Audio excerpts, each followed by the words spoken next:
Well, we've got a firing. Sean McDermott out as the Bills coach, and a lot to react to from yesterday with the 49ers news to begin today being that Robert Saleh is flying to Nashville to interview for the Titans head coach opening.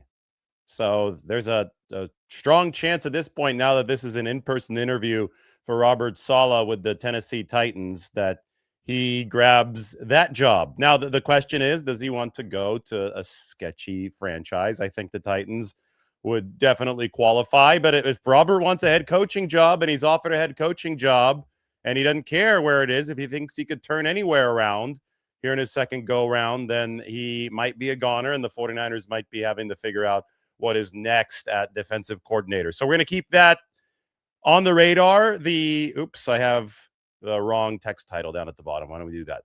This is from the 49ers Seahawks day. It is no longer 49ers Seahawks game day.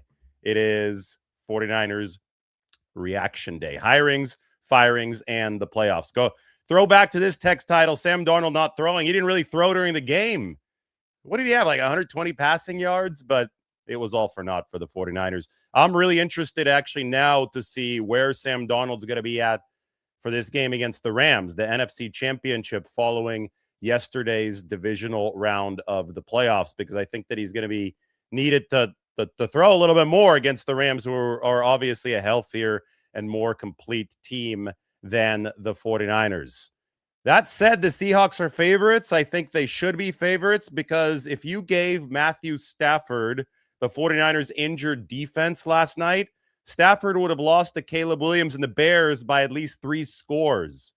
He lucked into a win for the Rams yesterday. Caleb Williams gave the Bears a whole heck of a lot, but he also took away a whole heck of a lot. That is the Caleb Williams experience. And, you know, we see it with Brock Purdy, but to a much, much smaller degree. Purdy throws most of his interceptions on first down. It's something that's actually wild. It's because he's taking some chances where I think that the risk-reward calibrator is a little bit off. Caleb Williams made that insane throw to the back corner of the end zone from the 40-yard line, running backwards 20 or 30 yards. That obviously was a fourth down play. But then it was an early down throw that was intercepted that obviously shouldn't have been thrown, because the Bears, at that point, the Rams defense was gassed. The Bears were running the football. They needed, 15 more yards for field goal range, and they're headed to Seattle for the NFC Championship game. I mean, it is wild that we got both of those extremes from Caleb Williams in the span of, 10 or 15 minutes? Anyway, was at the Bears bar in San Francisco, which is the Marina, Monahan's, and this place was lit. I thought that I was going to post this last night. We would have gone live from there had the Bears won. They obviously didn't win. But here is the reaction to that insane fourth down play, the throw from Caleb Williams at the bar at Monahan's.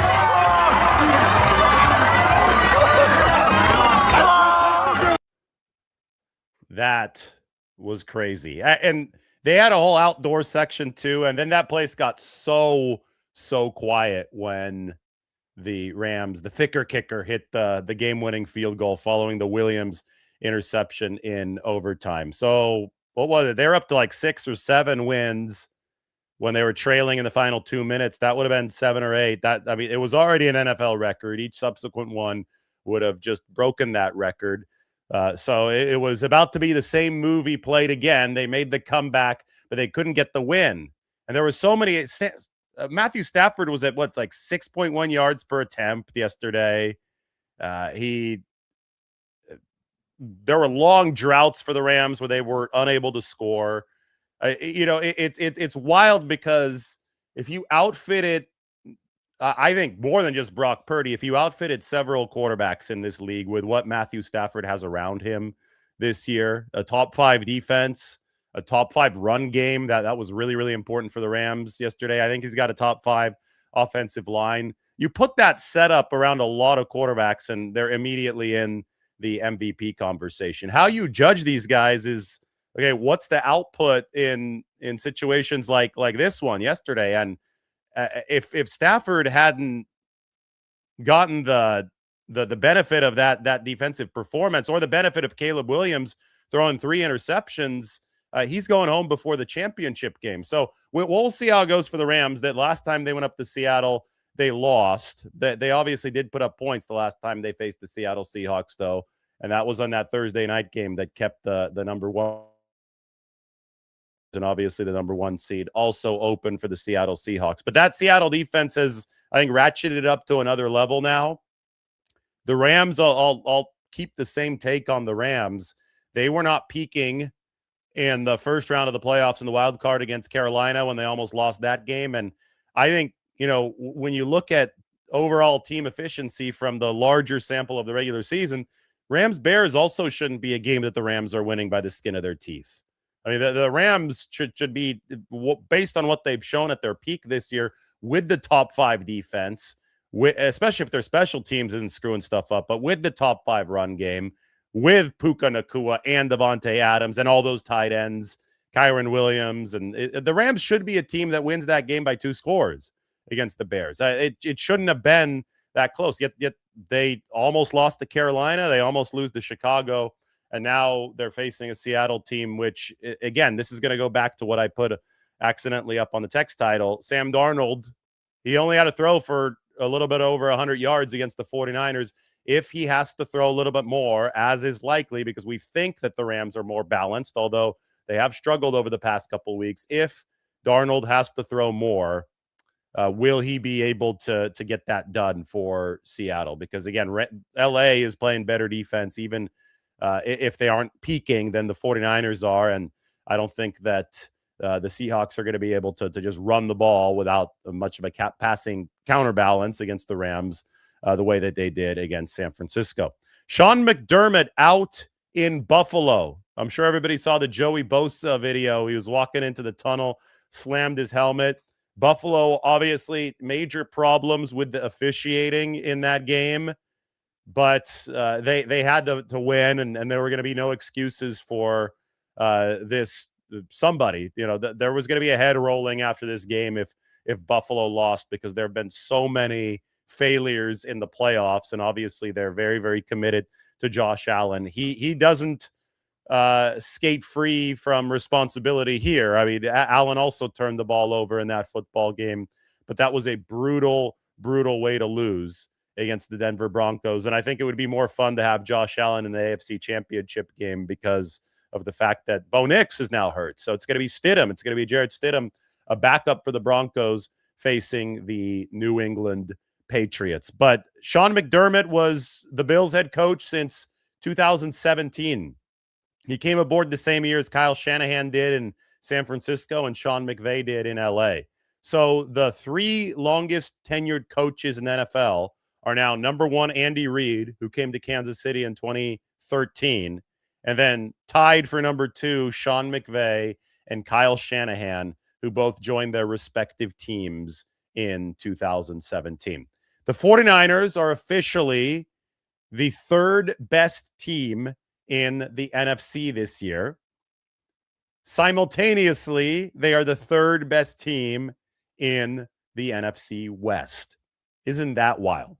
The NFC West is like the SEC before NIL in college football. It was the greatest division that we have ever seen in NFL history, to the point where the 49ers are the 3rd best team in their conference, but also the 3rd best team in their division. Obviously, they didn't make the title game.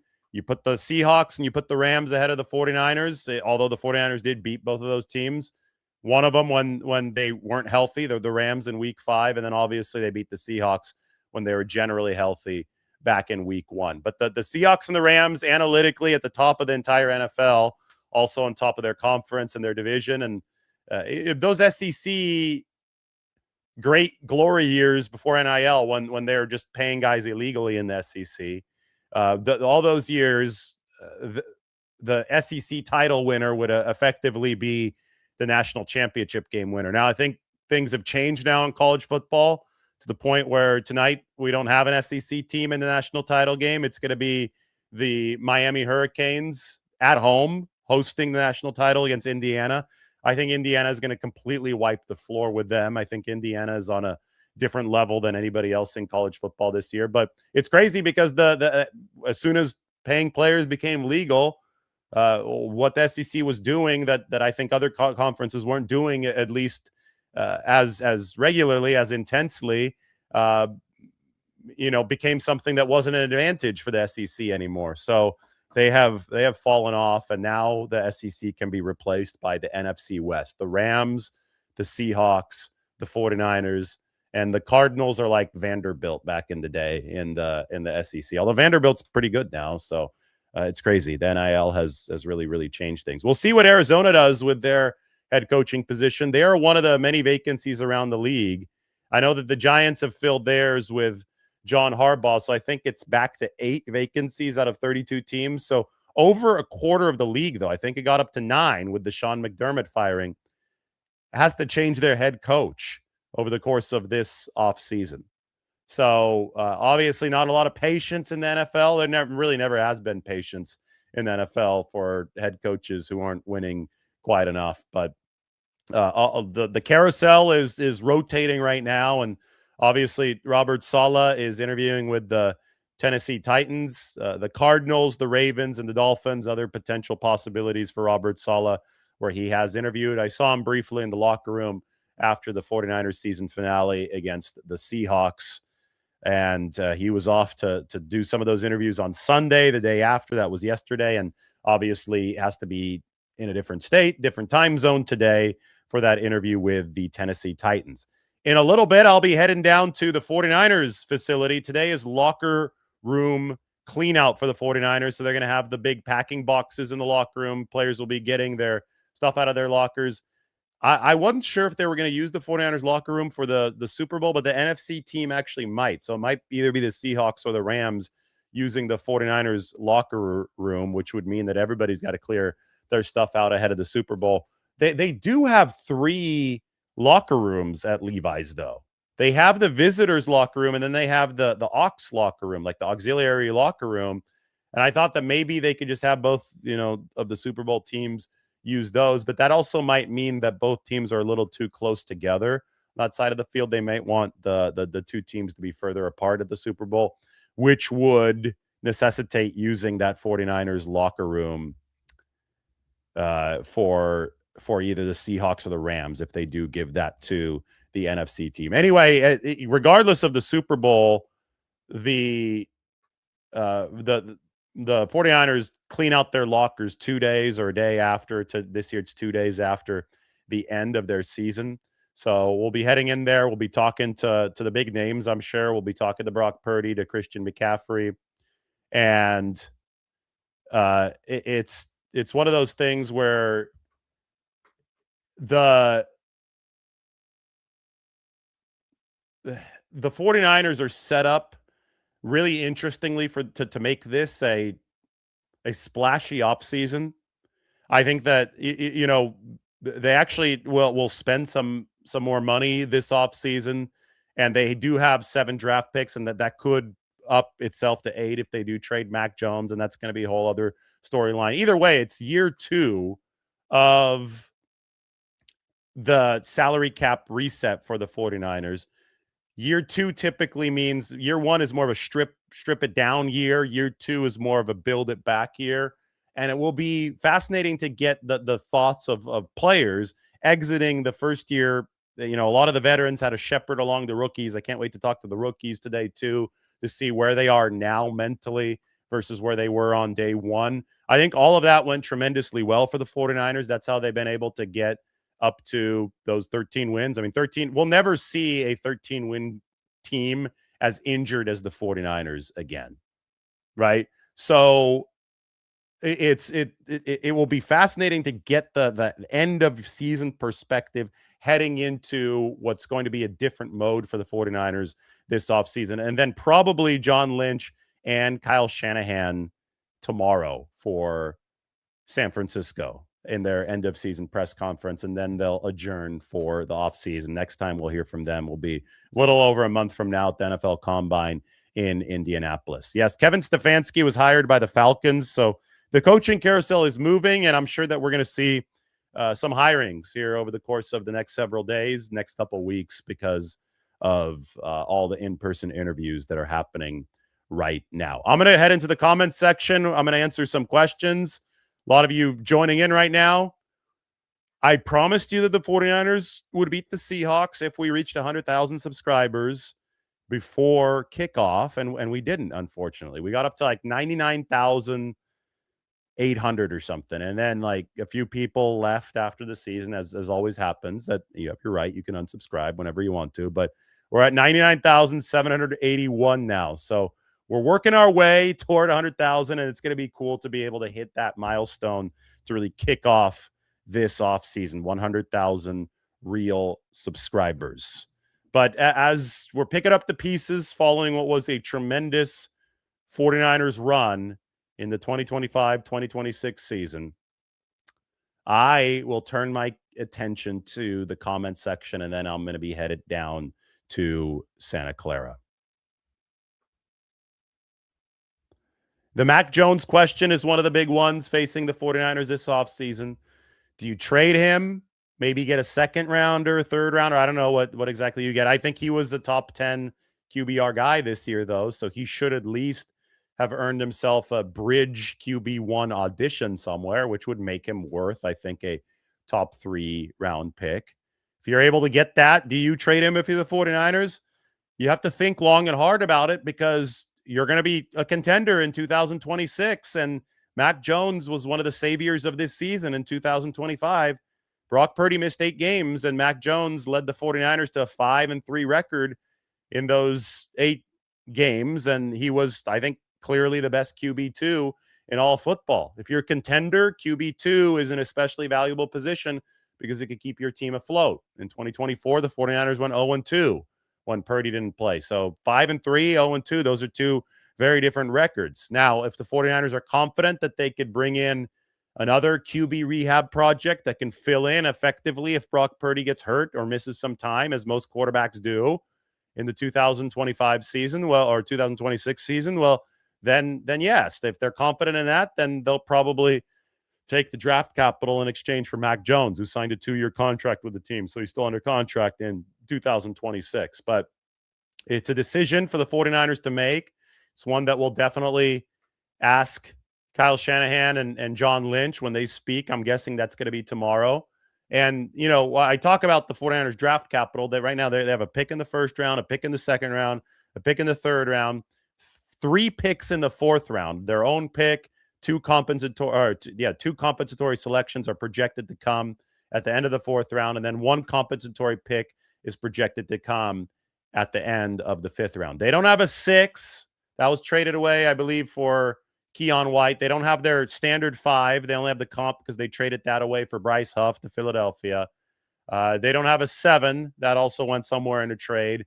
Now, that could all change if the 49ers make a trade down in the draft, and all of a sudden you're sitting there with a 6 or a 7, or maybe the Mac Jones compensation is a couple picks. Maybe it's a mid-round and a late-round pick if they end up trading him, or they could trade somebody else on this team as well. So that's not their final set of draft capital, but they do open this offseason looking at 7 picks with some assets on the roster, with a team that has seen good performance from its past 2 rookie classes, 2024 and 2025. Obviously, they've got a lot of guys to heal up after all the injuries here in 2026. And the 49ers are in a spot where I think a healthy team in 2025 would have been right there toe-to-toe, and we saw it in practice with the Rams and the Seahawks. They beat the Seahawks in week 1.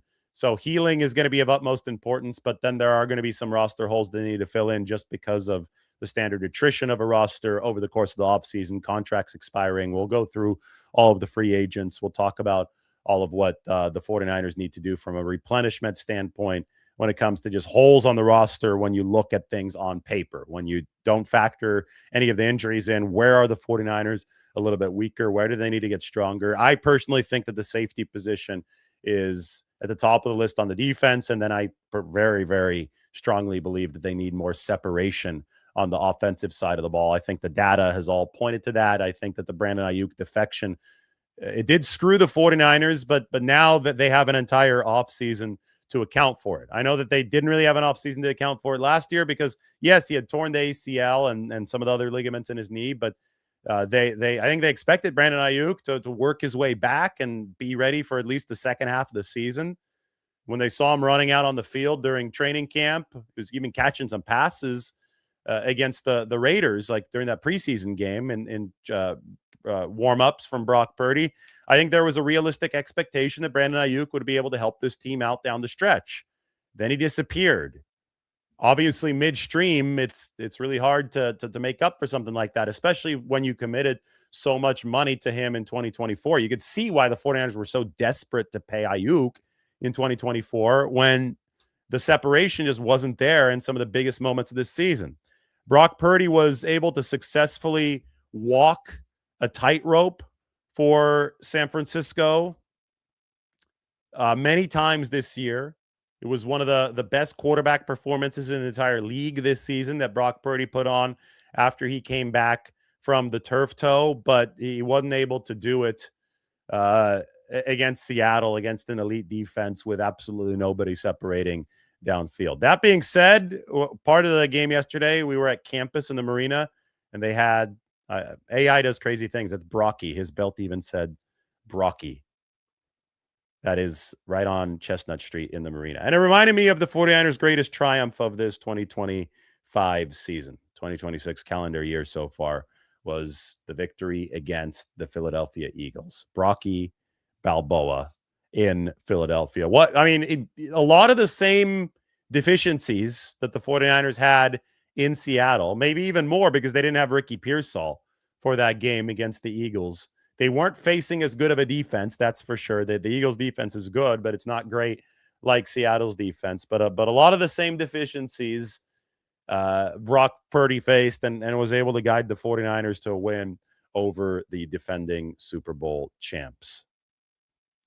This is true. Anyone blaming Purdy is a moron in capital letters from Indiana Jim. Yes, you are correct about that. That is probably some of the worst analysis that you'll ever see.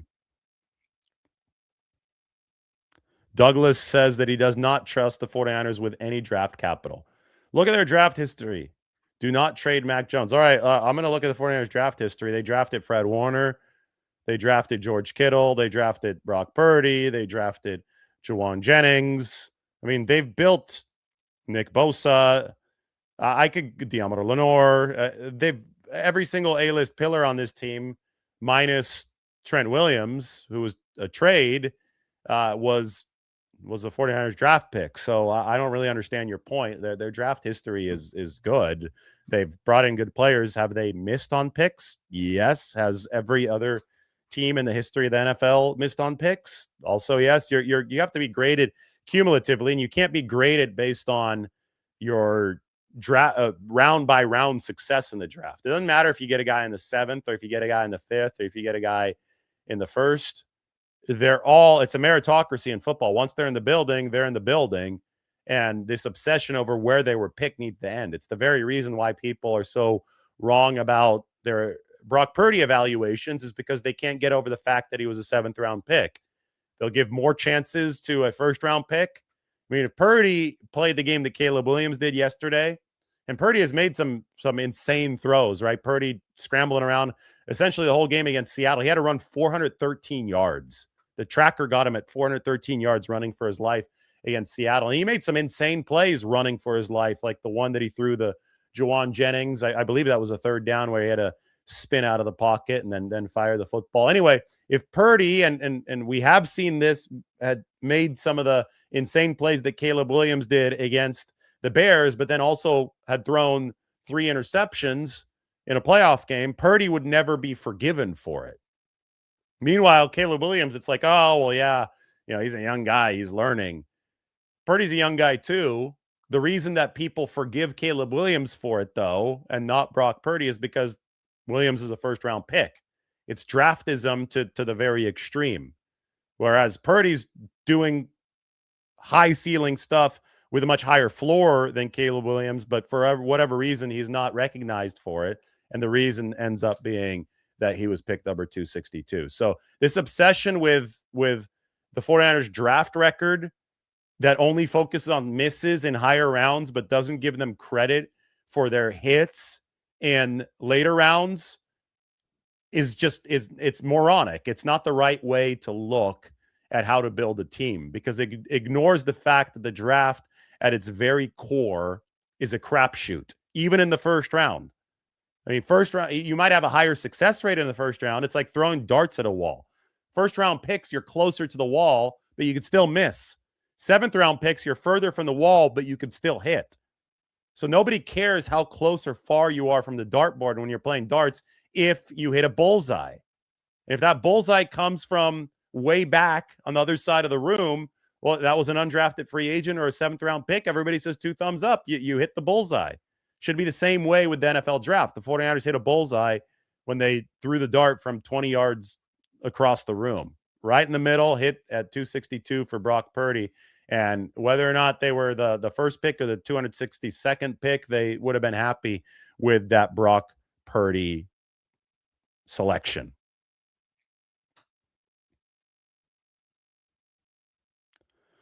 Yeah, Ricky wasn't generating much separation all game. Nobody was generating separation for the 49ers. Now, that's something that's going to have to happen in this game for the 49ers. Ricky Pearsall is going to have to heal up. I don't know if he's going to need surgery.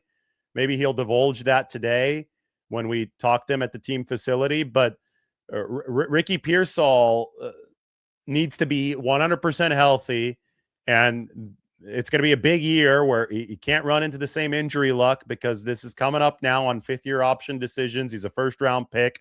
They need him badly. Say Pearsall was healthy. Also say that Brandon Ayuk was available, maybe not even 100%, but say that he was 80% of what he used to be. If they had both of those guys, the 49ers would have their Nacua and Devontae Adams set up. And things would look a whole lot different for the offense against the Seattle Seahawks, one of those elite defenses. They didn't have that.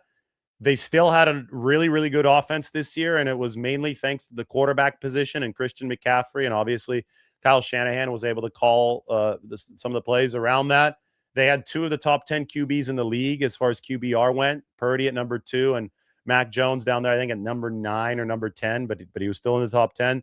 They made it work until it couldn't work anymore, until they ran out of gas. And obviously the defense wasn't good either. They finished number 6 on offense in EPA, number 24 on defense in EPA, and number 2 on defense, on special teams in EPA. 6, 24, 2. All of those were better than 2024, where they were number 11 on offense, number 26 on defense, dead last, number 32 on special teams.